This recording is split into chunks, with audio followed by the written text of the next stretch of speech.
KaraokeBooks. Candide. Audiobook. Written by Voltaire. Translated by Tobias Smollett. Chapter 2. What befell Candide among the Bulgarians? Candide, thus driven out of this terrestrial paradise, rambled a long time without knowing where he went.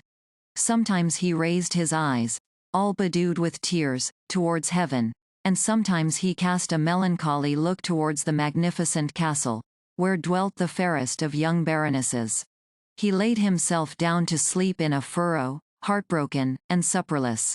The snow fell in great flakes, and, in the morning when he awoke, he was almost frozen to death.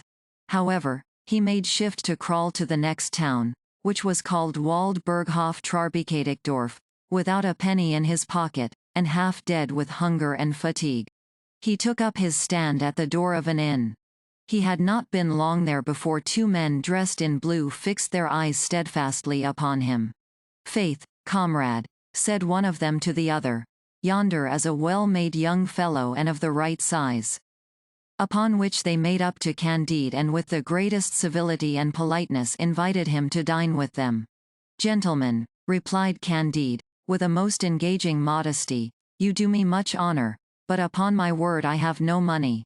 "Money, sir," said one of the blues to him, "young persons of your appearance and merit never pay anything. Why, are not you 5 feet 5 inches high?" "Yes, gentlemen, that is really my size," replied he, with a low bow. "Come then, sir, sit down along with us. We will not only pay your reckoning, but will never suffer such a clever young fellow as you to want money. Men were born to assist one another." "You are perfectly right, gentlemen," said Candide. "This is precisely the doctrine of Master Pangloss, and I am convinced that everything is for the best." His generous companions next entreated him to accept of a few crowns, which he readily complied with, at the same time offering them his note for the payment, which they refused, and sat down to table. "Have you not a great affection for—" "Oh yes. I have a great affection for the lovely Miss Cunigund." "Maybe so," replied one of the blues, "but that is not the question. We ask you whether you have not a great affection for the King of the Bulgarians?" "For the King of the Bulgarians?" said Candide. "Oh, Lord! Not at all. Why, I never saw him in my life." "Is it possible?" "Oh, he is a most charming king. Come, we must drink his health." "With all my heart, gentlemen," said Candide, and off he tossed his glass. "Bravo!" cried the blues. "You are now the support, the defender, the hero of the Bulgarians. Your fortune is made. You are in the high road to glory." So saying, they handcuffed him, and carried him away to the regiment. There he was made to wheel about to the right, to the left, to draw his rammer, to return his rammer, to present, to fire, to march, and they gave him 30 blows with a cane. The next day he performed his exercise a little better, and they gave him but 20. The day following he came off with 10, and was looked upon as a young fellow of surprising genius by all his comrades.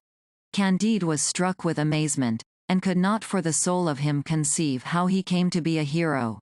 One fine spring morning, he took it into his head to take a walk, and he marched straight forward, conceiving it to be a privilege of the human species, as well as of the brute creation, to make use of their legs how and when they pleased. He had not gone above 2 leagues when he was overtaken by 4 other heroes, 6 feet high, who bound him neck and heels, and carried him to a dungeon.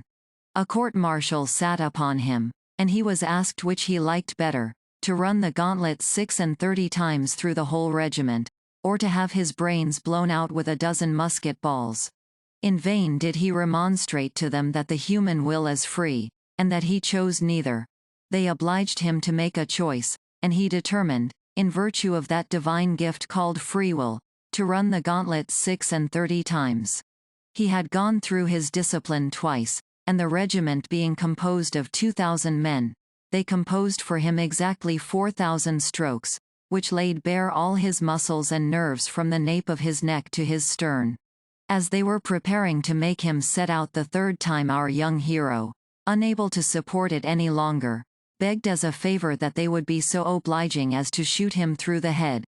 The favor being granted, a bandage was tied over his eyes, and he was made to kneel down. At that very instant, His Bulgarian Majesty happening to pass by made a stop, and inquired into the delinquent's crime, and being a prince of great penetration, he found, from what he heard of Candide, that he was a young metaphysician, entirely ignorant of the world, and therefore, out of his great clemency, he condescended to pardon him, for which his name will be celebrated in every journal, and in every age.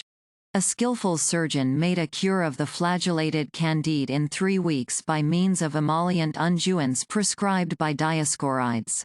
His sores were now skimmed over and he was able to march, when the king of the Bulgarians gave battle to the king of the Abaris.